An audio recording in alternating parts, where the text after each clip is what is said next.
Kita kembali bertemu untuk belajar firman Tuhan.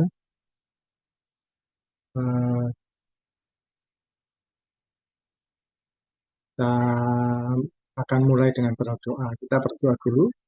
Tuhan Yesus, terima kasih kesempatan siang ini. Kita akan kembali belajar firman Tuhan. Kiranya apa yang kami pelajari boleh menjadi berkat yang baik. Berkati semua jaringan yang ada, fasilitas yang kami gunakan, kiranya tidak menjadi hal yang mengganggu. Dalam nama Tuhan Yesus kami berdoa dan mengucap syukur. Amin. Nah, ini yang lain kemana? Yang katanya ada anak praktek gereja mau ikut, kalau ikut ya sudah apa.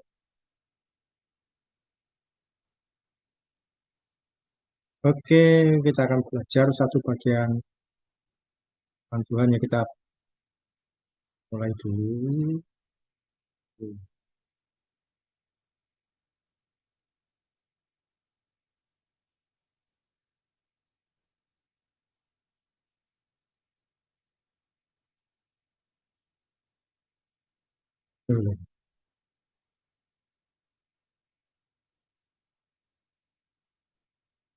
Saya beri judul pembelajaran kali ini dengan nama Quo Vadis. Ada yang pernah mendengar kata ini?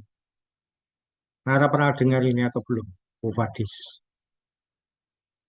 Sinta pernah mendengar kata ini? Belum, Mbak.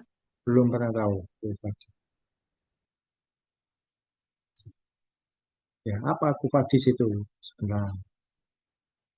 Quo Vadis itu dalam bahasa Latin artinya kemana kamu pergi. Secara lebih mendalam, sering digunakan pertanyaan kemana arah hidup saya, kemana Tuhan membawa saya, atau kemana saya ini melangkah. Di dalam bahasa biasa itu kemana kamu pergi, tapi secara eh, mendalam, Kufadis itu menanyakan diri sendiri bahwa sebenarnya saya ini mau kemana, sebenarnya arah hidup saya ini bagaimana, sebenarnya apa yang harus saya kerjakan, apa yang harus saya lakukan. Itu adalah Kufadis. Ungkapan ini berasal dari kisah Rasul Petrus. Nah, satu kali ini nggak ada di Alkitab, tapi dicatat di tradisi gereja, dipercaya terjadi, eh, jadi dianggap tradisi gereja itu kisah ini dianggap benar-benar terjadi. Saat itu kota Roma sedang dibakar, orang-orang Kristen dianiaya, orang-orang Kristen mengalami situasi-situasi yang tidak baik, diburu, dikejar, bahkan ada yang diumpankan ke singa di sebuah lapangan gitu, terus orang Kristen dilepas di menghadapi singa, ya tentu saja kalah, mati, sebagainya. Ada yang sampai orang Kristen itu dijadikan alat penerangan, dibakar. Dan Rasul Petrus saat itu sudah tua. Dia meninggalkan, dia mau meninggalkan kota Roma karena eh, terjadi penganiayaan itu. Dia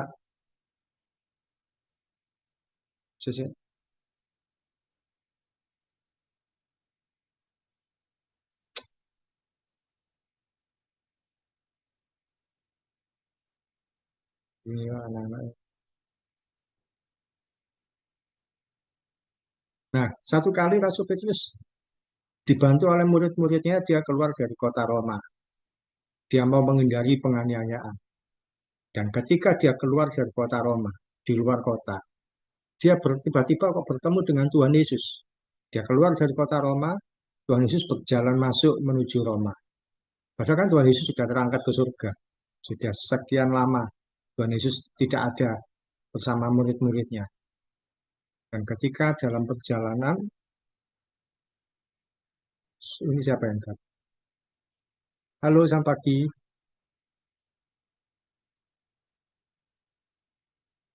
Ya, siapa ini? Ada Angel, ada. Ini ya, ini siapa?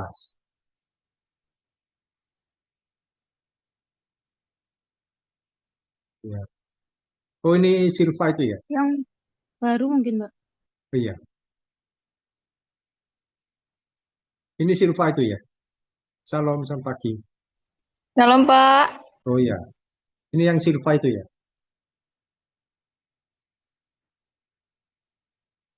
Halo, ya, salam. Silakan perkenalkan diri dulu.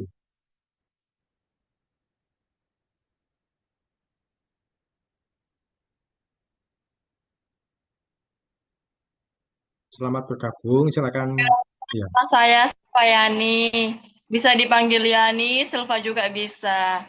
Saya dari STTF Rata. Terus saya magang di praktek weekend di Gereja GKI Gideon. oke. Terima kasih. Berarti tinggal di mana? Ini Silva. Apa Oh, Pak?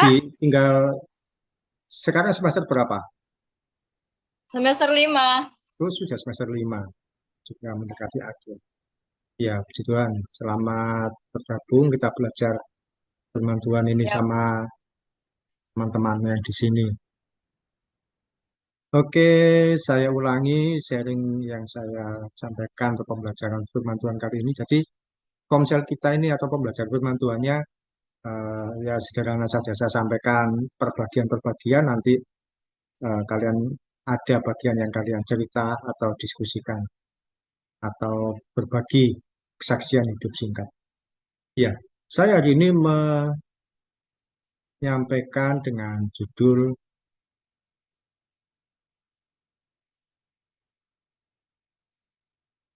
Kufadis.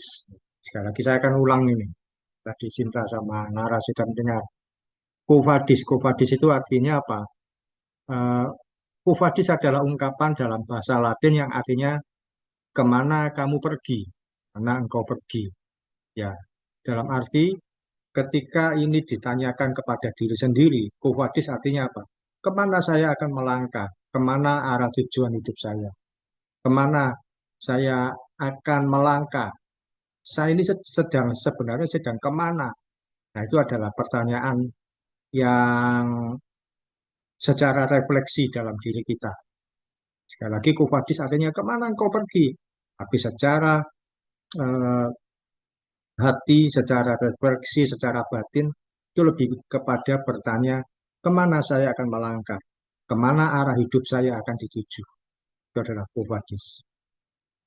Kufadis berasal dari eh, kisah yang dialami Rasul Petrus. Ya, dipercaya terjadi dialami oleh Rasul Petrus ketika masa-masa gereja di Roma, anak-anak Tuhan di Roma, ketika itu kota Roma sedang dihancurkan, sedang dibakar, gereja mengalami penganiayaan dan orang-orang Kristen mengalami kesulitan. Ada yang ditangkap, kemudian dianiaya dengan cara apa? Dimasukkan eh, ke dalam lapangan, kemudian di lapangan itu harus menghadapi singa. Akhirnya banyak yang mati. Ada juga yang dibakar, dijadikan eh, lampu penerangan jalan. Jadi dijadikan penerangan jalan. Orang-orang ini dibakar, orang-orang Kristen. Dan Rasul Petrus saat itu sudah tua. Dia sudah tua, dia berjalan meninggalkan kota Roma dibantu oleh eh, anak-anak binaannya, dibantu oleh murid-murid. Supaya apa? Tidak mengalami penganiayaan. Rasul Petrus berjalan meninggalkan kota Roma. Ketika mulai keluar kota Roma, tiba-tiba dia seperti melihat Tuhan Yesus dari arah berlawanan. Tuhan Yesus itu mau masuk ke kota Roma. Padahal Tuhan Yesus sudah tidak ada. Waktu itu Tuhan Yesus sudah lama meninggalkan murid-muridnya, sudah naik ke surga, sudah terangkat. Loh, kok ternyata ada Tuhan Yesus? Dan Rasul Petrus bertanya kepada Tuhan Yesus, Tuhan, kemana engkau pergi? Atau dia bertanya, eh, Kufadis. Kufadis itu kemana? Bertanya kepada Tuhan Yesus, Kufadis, kemana engkau pergi? Tapi Tuhan Yesus menjawab bahwa dia mau masuk ke kota Roma supaya disalibkan kembali. Karena apa? Dia nyindir Rasul Petrus kok tidak mau dianiaya. Kemudian Petrus menyesal, Rasul Petrus menyesal dan dia akhirnya berbalik masuk ke kota Roma. Dan wujud Tuhan Yesus tadi tiba-tiba menghilang. Jadi tidak ada. Dan Rasul Petrus masuk kembali ke kota Roma.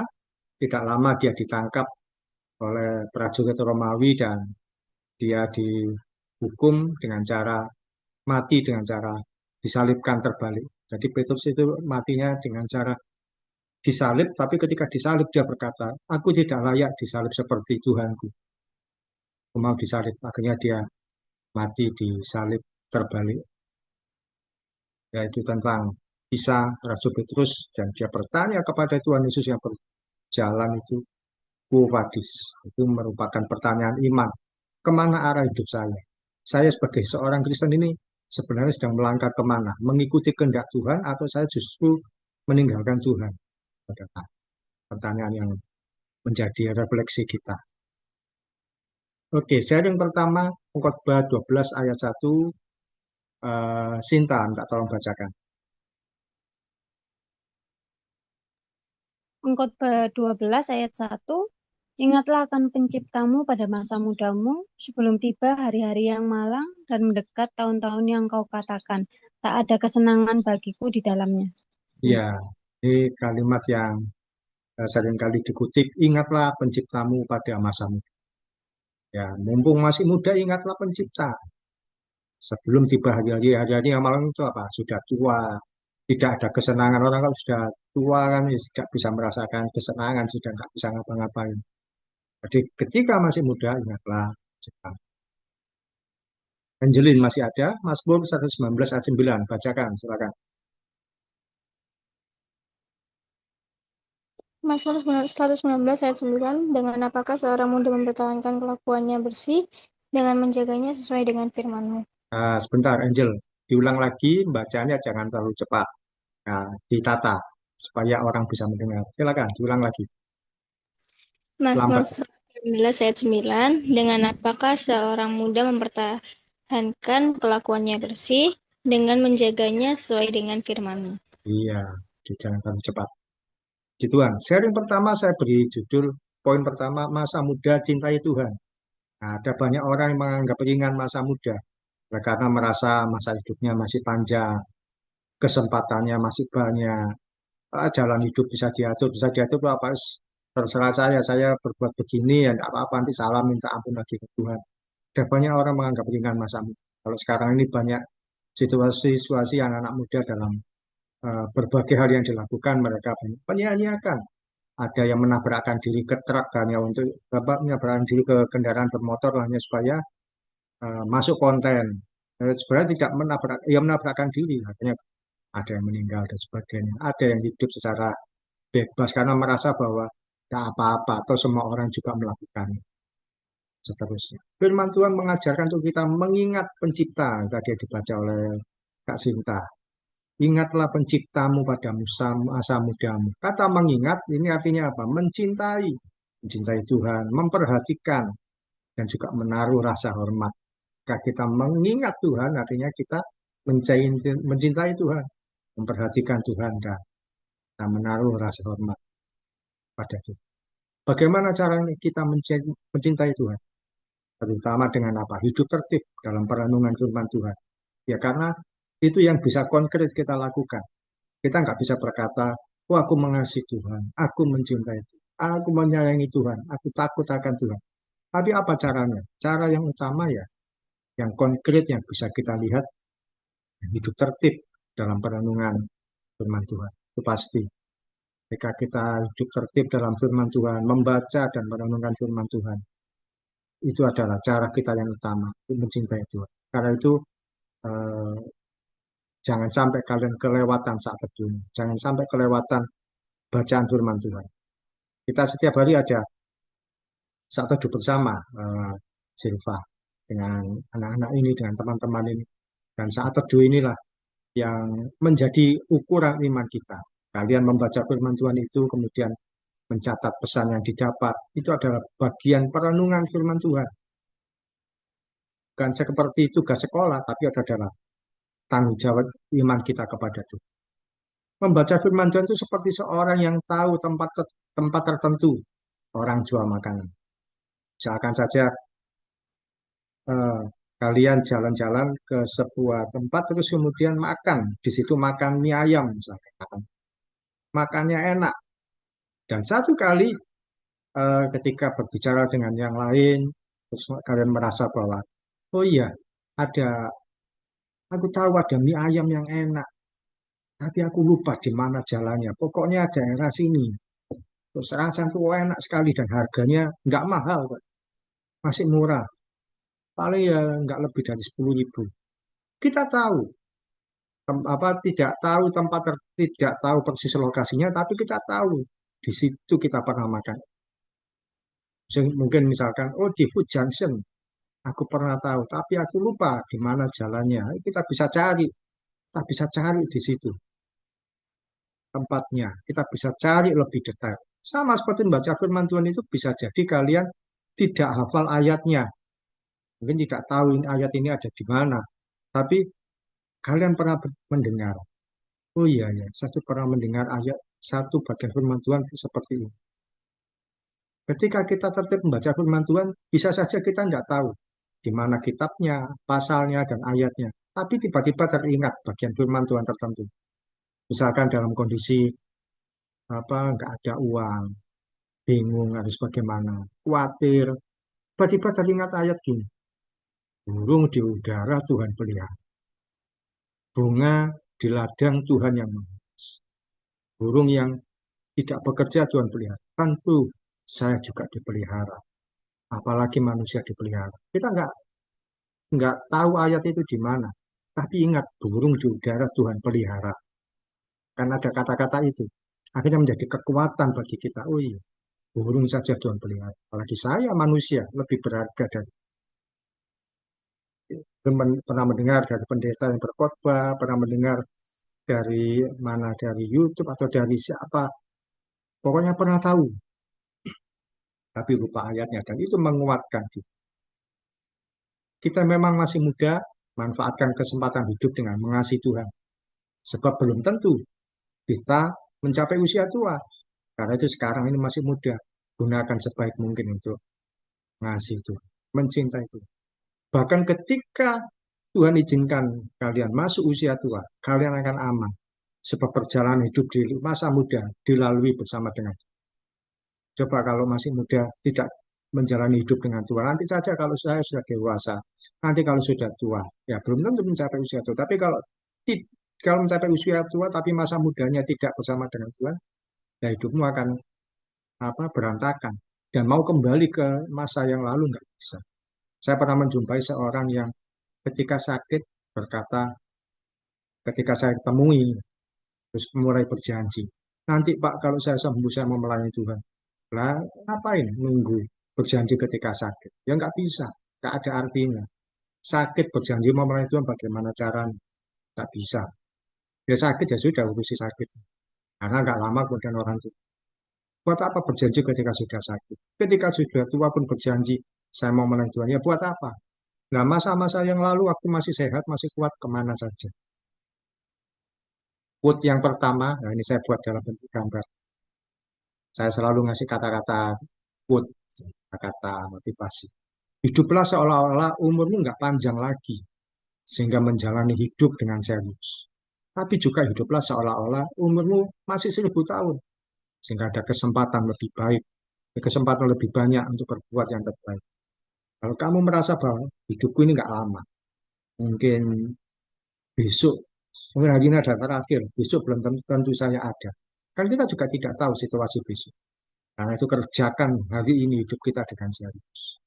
Tapi juga alami atau sadari kalau kalau Tuhan juga masih memberi kesempatan besok hidup. Berarti kalau Tuhan ngasih saya kesempatan hidup 1.000 tahun lagi, berarti masih ada kesempatan lebih baik, lebih banyak untuk berbuat yang terbaik. Misalkan yang sekarang ini mau berbuat yang terbaik, serius. Mengasihi Tuhan, menolong orang lain, memberkati yang kekurangan, kita membantu. Tapi kita merasa masih kurang, waduh, saya masih banyak pun saya kerjakan. Hiduplah seolah-olah umurmu masih lebih panjang lagi. Ini tadi. Nah, sekarang sharing yang pertama ke diskusi kita. Bagian firman Tuhan apa yang kamu tahu, pernah dengar, dan benar-benar menguatkan, tapi tidak hafal ayatnya. Hanya pernah tahu kalimatnya. Seperti yang tadi saya sampaikan, ada kata-kata burung di udara dia. Kita nggak tahu ayatnya, tapi itu kan bagian firman Tuhan. Kamu tahu bagian firman Tuhan itu memberi berkat bagi kamu, jadi berkat bagi. Tapi kamu lupa ayat. Misalkan ya, jangan seorang pun menganggap engkau rendah karena engkau muda. Loh, kok ada ya kata-kata itu? Di mana? Tapi jadi kekuatan. Kalau Angelin, apa? Pernah dengar kalimat firman Tuhan apa, tapi kamu sebenarnya nggak hafal letaknya. Tapi itu jadi berkat bagi. Silakan. Kalau saya di ini sih Pak, ingat semua karena ini menjadi zaman saya juga di itu Filipi 4 ayat 13 itu. Yang segala perkara aku dapat kutanggung ya di dalam dia yang memberi kekuatan. Ya, Karena menurut Angel tuh kalau misal kayak di sekolah capek, tiba-tiba Angel kayak ingat itu, terus oh ya langsung capeknya tuh nggak ada lagi. hmm, ya, oke, itu lah. Itu juga sudah ingat sama ayatnya. Jadi berkat yang selalu diingat kalimatnya. Segala perkara dapat tanggung di dalam dia yang memberi kekuatan kepada. Ya, begitu. Sebenarnya banyak bagian firman Tuhan itu jadi semacam quote, kata-kata motivasi tapi secara rohani. Jadi pengingat bagi kita. Nara, pernah ingat kata-kata apa dari firman?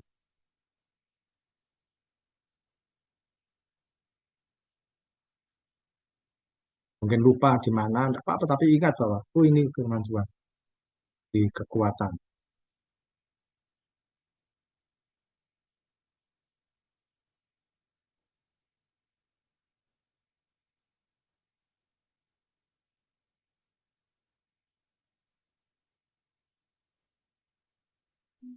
Yang jangan malas itu, yang orang malas lihat kepada semut itu. Oh ya, jangan malas. Belajarlah pada semut. Ya, ada firman Tuhan itu di Amsal. Belajarlah pada semut supaya apa?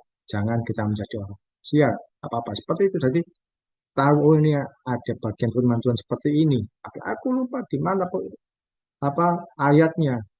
Diingat bahwa oh, belajar pada semut supaya nggak jadi orang malas. Oke. Sinta, bagian apa yang kamu pernah ingat dari firman Tuhan? Mungkin nggak selalu tahu di mana letaknya.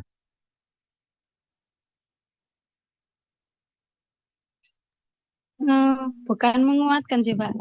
Yang ini loh, Pak. Eh, kalau kamu bisa berbuat baik tapi kamu tidak melakukannya, sama aja kamu berbuat dosa itu, Pak. Oh ya, ya itu minggu lalu kita bahas dan kamu juga masih ingat ya. Yang apa itu?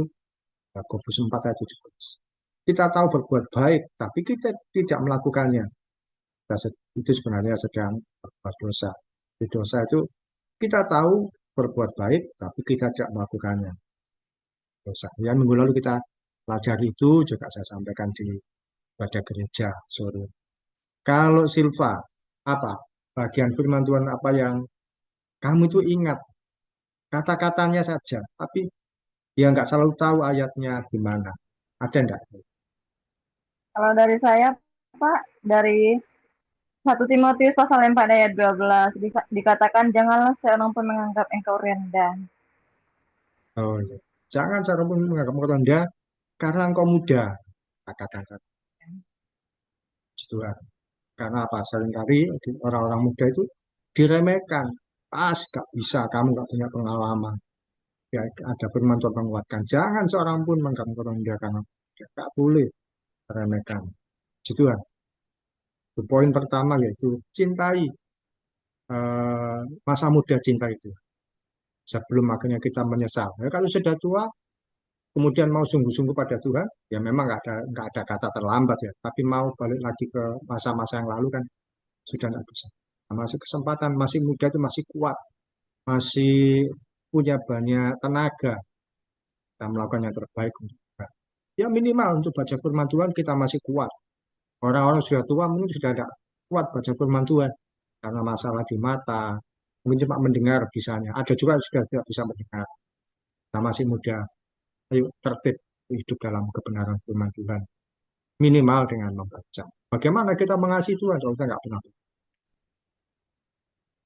Sharing yang kedua dari Filipi 3 ayat 12. Nara bacakan. Filipi 3 ayat 12. Bukan seolah aku telah memperoleh hal ini atau telah sempurna, melainkan aku mengejarnya. Kalau-kalau aku dapat juga menangkapnya, karena aku pun telah ditangkap oleh Kristus Yesus. Iya, ini Rasul Paulus menyampaikan, aku ini belum sempurna, terus mengejar sempurna. Silva, bacakan Amsal 16 ayat 18.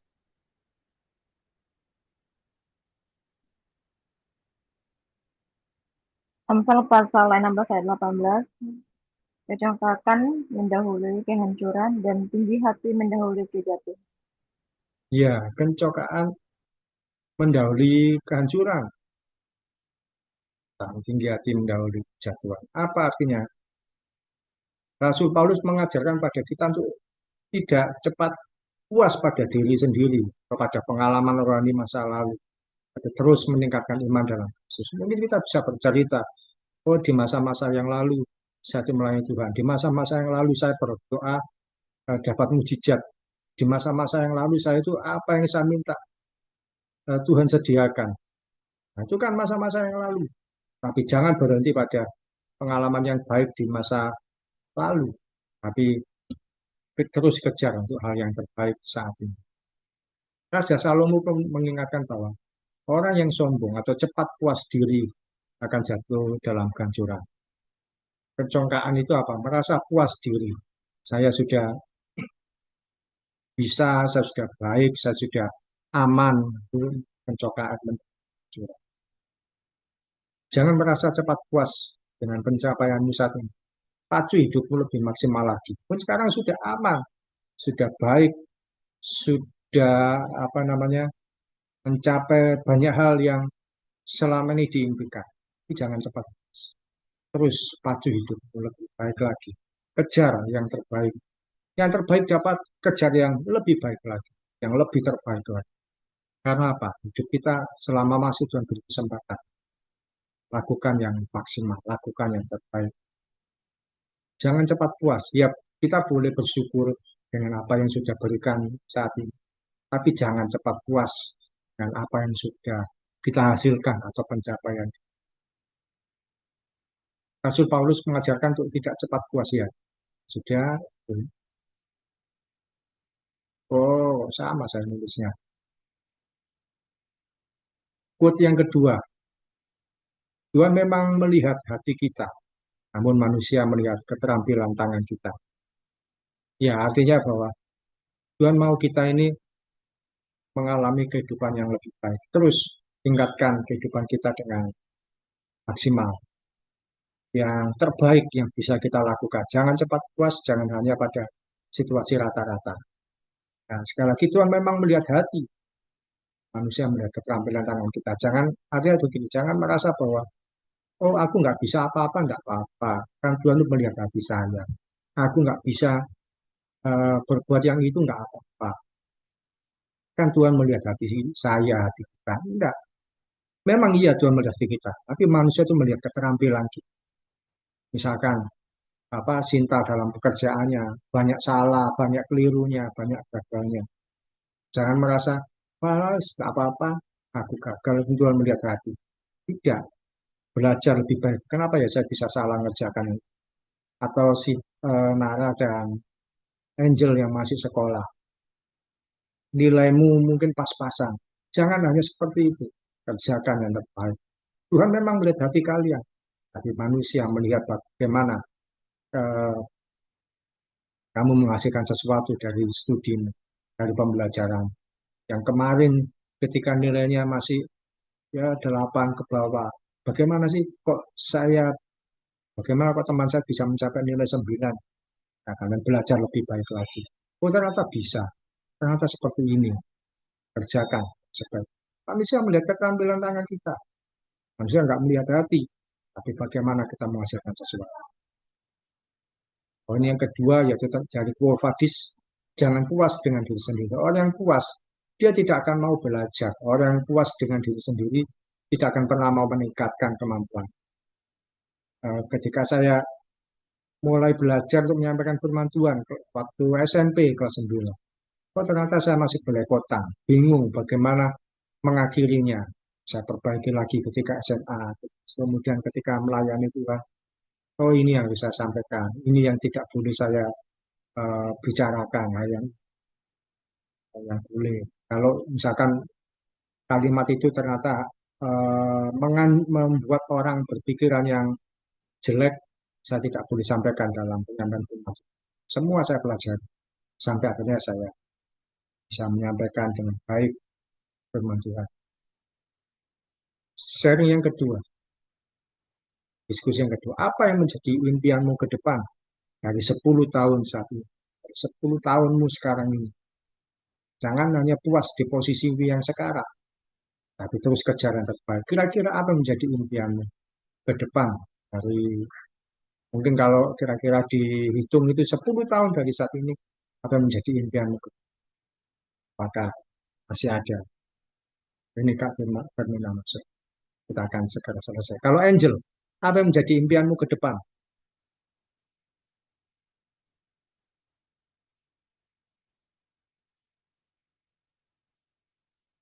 Di waktu-waktu yang ke depan mendatang, apa yang menjadi impian? Bisa menjadi berkat buat orang lain. Oh, itu hanya kata-kata motivasi. Tapi impian itu sampaikan dengan yang bisa dilihat, bisa didengar, bisa dipegang. Bisa dipegang itu artinya secara spesifik. Saya pernah punya impian, saya itu kepingin bisa khotbah di acara Natal. Wah, sekian tahun kan saya cuma panitia SMA, panitia, terus berkali-kali SMA. Satu kali, terus ketika sudah lulus ya di SMA, saya berbuat dan pingin sekali aja bisa khotbah di acara Natal. 2017 saya diundang di sebuah persekutuan, saya khotbah acara. Jadi sesuatu yang spesifik.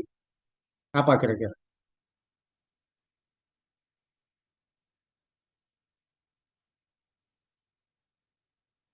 Atau Kak Sinta dulu, belajar untuk berkata impianmu itu yang spesifik, yang nggak cuma kata-kata motivasi. Kak Sinta apa? Apakah hanya jadi karyawan klinik atau ada hal yang lain? Ke depan saya mau jadi ini. Sekarang nggak apa-apa saja. Kalau saya ya Pak, pengen punya rumah, terus punya usaha sendiri sih Pak. Oh iya, nah, usaha sendiri. Ya, begitu lah. Seperti itu bahwa nggak tahu gimana caranya, tapi tahun-tahun ke depan saya kepingin ini ya, saya kerja. Kalau saya ingin jadi berkat, saya kepingin orang lain diberkati melalui hidup saya, itu masih pas. Kalau Silva apa Silvia? Silva. Apa yang kira-kira 10 tahun ke depan jadi bayanganmu? Saya mau mencapai ini. Kalau saya Pak mau jadi guru PAK, menjadi teladan Jadi guru PAK. yang profesional. Hmm. Gitu. Berarti ini jurusannya pendidikan agama ya sekarang? Iya Pak. Oh iya. Sesama kayak Sinta juga pendidikan agama. Kak Sinta ini lulusan 2024. STT apa Abdi Gusti ya. Studi. Iya Pak. Gitu. Angel, sudah bisa menemukan apa yang menjadi impianmu ke depan?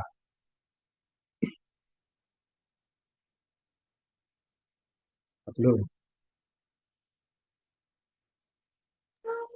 Eh, itu Kak, bisa jadi guru sekolah minggu yang baik. Tapi bukan cuman yang kayak mengajar aja, tapi bisa memberi kesaksian di mimbar buat anak-anak guru sekolah minggu yang kecil-kecil gitu. Oh, ini jadi guru sekolah minggu ya. Masih tetap melanjutkan pengen jadi guru sekolah. Sebulan ke depan, 10 tahun dari saat ini. Nara, apa menjadi impianmu ke depan 10 tahun dari saat ini?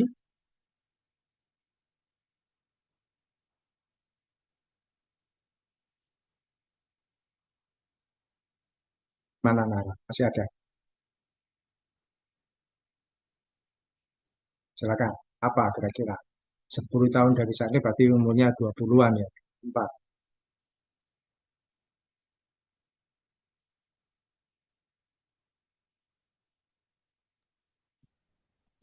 Kuliah. Oh, kuliah. Kuliah. Kuliah apa kira-kira? Ya, di kampus sama jurusan yang aku mau.